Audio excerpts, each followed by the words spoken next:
दोस्तों नमस्कार। वादे हैं, वादों का क्या। भ्रष्टाचार को लेकर कुछ ऐसी ही हालात भारत की है। भ्रष्टाचार को लेकर राजनीतिक दल बड़े बड़े दावे करते हैं। भाजपा गठबंधन ने लोकसभा चुनाव के दौरान विपक्षी दलों के भ्रष्टाचार को प्रमुख मुद्दा बनाया। इसी तरह विपक्षी दलों ने भी केंद्र की भाजपा सरकार के खिलाफ भ्रष्टाचार को निशाने पर रखा था। सत्ता पक्ष और विपक्ष के भ्रष्टाचार पर एक दूसरे पर जबरदस्त प्रहार के बावजूद यह मुद्दा सुरसा के मुंह की तरह लगातार फैलता ही जा रहा है। भ्रष्टाचार की इस गंगोत्री से कोई अछूता नहीं है। भ्रष्टाचार का जड़ से खात्मा करना तो दूर, बल्कि सत्ता तंत्र भ्रष्टाचारियों की ढाल बनकर खड़ा रहता है। इसमें कोई भी राजनीतिक दल पीछे नहीं है। देश को खोखला करने वाले इस धीमे जहर को संरक्षण देने में केंद्र और राज्य की सरकारों ने पीछे नहीं है। केंद्र सरकार के विभिन्न मंत्रालयों और राज्य सरकार में 212 मामलों में केंद्रीय जांच ब्यूरो को भ्रष्टाचार के दोषी पाए गए 543 अफसरों और कर्मियों पर अभियोजन स्वीकृति अभी लंबित चल रहा है। अब सोचिए, सीबीआई के कामकाज पर निगरानी रखने वाले केंद्रीय सतर्कता आयोग सीवीसी की रिपोर्ट के मुताबिक इनमें राज्य और केंद्र शासित प्रदेशों की सरकारों में अभियोजन स्वीकृति के 41 मामले शामिल हैं, जिसमें 149 अधिकारी भ्रष्टाचार के दोषी पाए गए हैं। रिपोर्ट में कहा गया है कि पिछले साल भ्रष्टाचार की सबसे अधिक शिकायतें रेलवे कर्मचारियों के खिलाफ की गईं। इसके बाद दिल्ली के स्थानीय निकायों और सार्वजनिक क्षेत्रों के बैंकों के खिलाफ शिकायतें की गईं। रिपोर्ट के अनुसार 2023 में सभी श्रेणी के अधिकारियों कर्मचारियों के खिलाफ भ्रष्टाचार की कुल 74,203 शिकायतें मिली, जिनमें से 66,373 शिकायतों का निपटारा कर दिया गया और 7,830 शिकायतें अभी भी लंबित चल रही हैं। सीवीसी की रिपोर्ट के अनुसार केंद्र सरकार में वित्त मंत्रालय के विभिन्न विभागों में अभियोजन स्वीकृति के सबसे ज़्यादा 75 मामले लंबित हैं, जिसमें 197 भ्रष्ट अफसर कार्मिक फंसे हैं। इनमें वित्तीय सेवा विभाग के 53 मामलों में मुकदमा चलाने की अनुमति अभी लंबित है। अभी मुकदमे का आदेश ही नहीं हुआ है।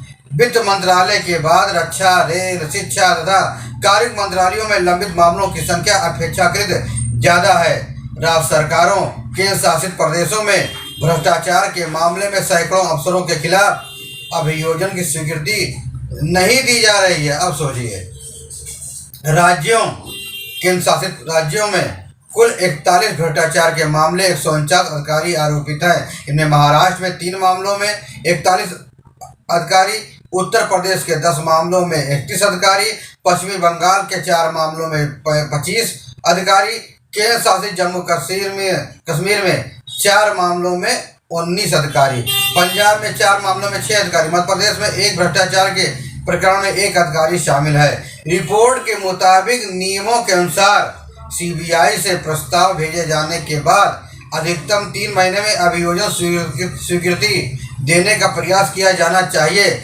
लेकिन लंबित मामलों में 249 अधिकारियों के खिलाफ 81 मामले 3 माह की अवधि से अधिक पुराने हैं। सीवीसी की रिपोर्ट में उन मामलों का भी जिक्र किया गया है जिनमें जांच में दोषी पाए गए अफसरों के खिलाफ आयोग की सिफारिशों को भी दरकिनार कर दिया गया है। अब सोचिए, इसमें विभिन्न मंत्रालयों और केंद्र सरकार के अधीन संस्थाएं, पीएसयू, बैंक आदि शामिल हैं। सीवीसी केंद्रीय मंत्रालय और पीएसयू बैंकों में मुख्य सतर्कता अधिकारियों के जरिए भ्रष्टाचार और अनियमितताओं पर नजर रखता है।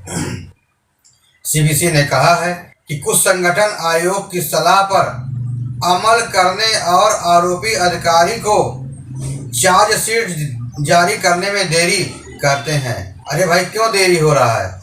इसमें कई मामलों में दोषी अधिकारी सेवानिवृत्त हो जाता है और समय सीमा चूकने के कारण कोई भी भ्रष्ट अधिकारी पर कोई कार्रवाई नहीं हो पाती है।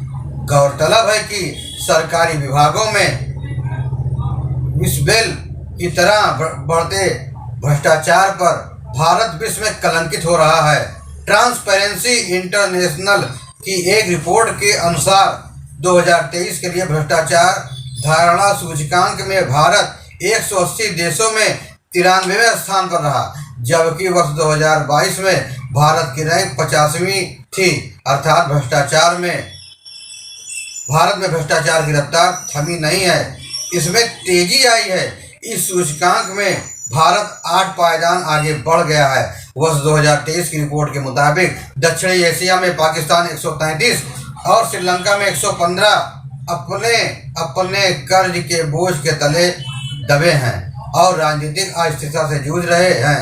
रिपोर्ट में कहा गया कि हालांकि दोनों देशों में मजबूत न्यायिक निगरानी है जो सरकार को नियंत्रण रखने में मदद कर रही है।